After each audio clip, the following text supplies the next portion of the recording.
Tashi.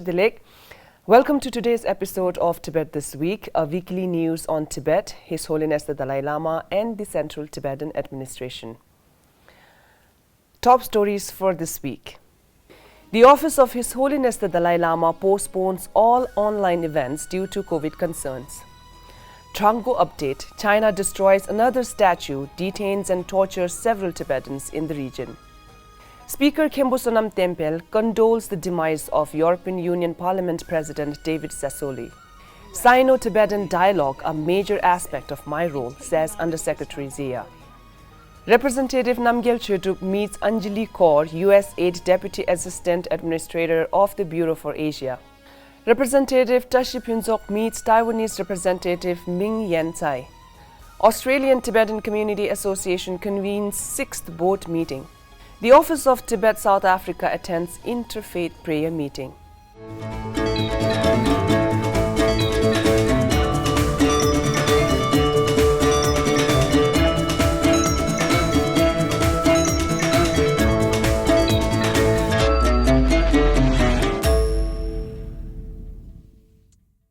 Due to the recent surge of COVID-positive cases in India, including Dharamshala, the Office of His Holiness the Dalai Lama sent out a notice on its website on Sunday last week announcing postponement of all upcoming scheduled online events up to the end of January 2022 until further notice as a precautionary step.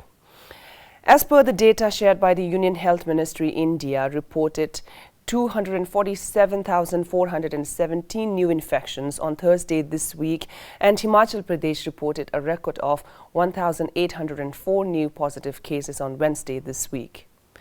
Following the recent demolitions of a giant Buddha statue, 45 huge prayer wheels, and a monastic school in Drakgo, Tibet, the Chinese authorities' crackdown in the region continues as a second Buddha statue is dismantled and around a dozen Tibetans suspected for sharing information about the demolitions are arbitrarily arrested and detained.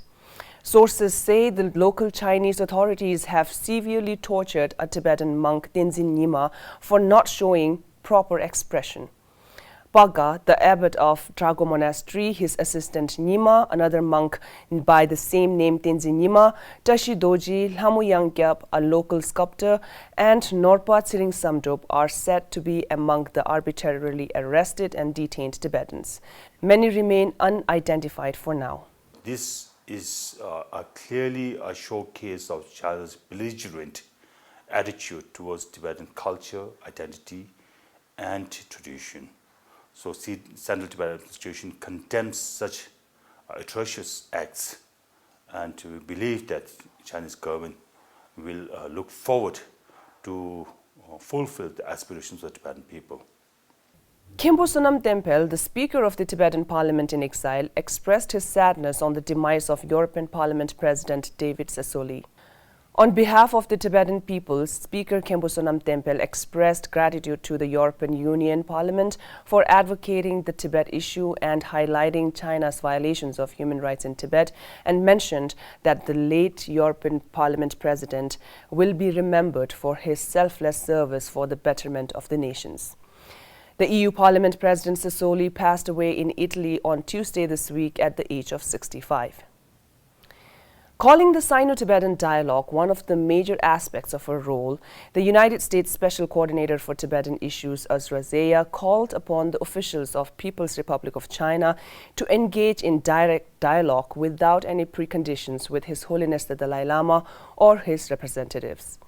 In an interview with Tibettv, Undersecretary Zeya reaffirmed the United States administration's commitment to working with the international community and to engaging People's Republic of China officials in advancing human rights of the Tibetan people and in preserving their unique identity and culture.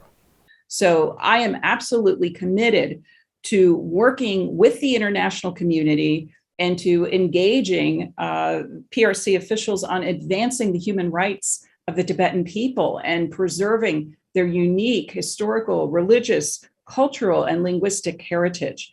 And this means calling upon the PRC to end its interference in the selection and the education and the veneration of the Dalai Lama and Tibetan Buddhist religious leaders.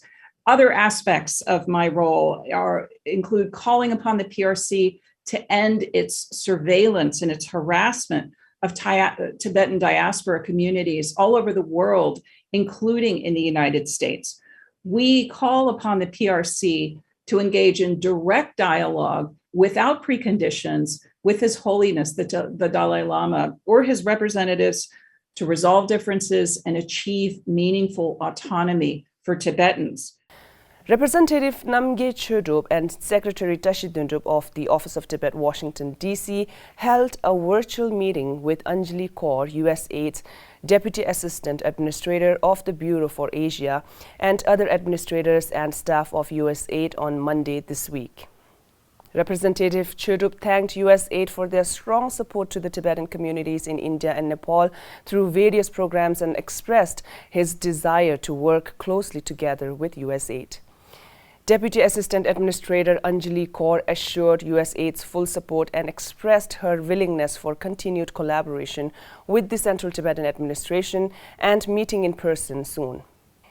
The USAID helps Tibetan communities strengthen their self-reliance and resilience through sustainable livelihood programs. It also supports the Central Tibetan Administration's capacity-building programs, implementing a new digital management system in assisting diaspora outreach.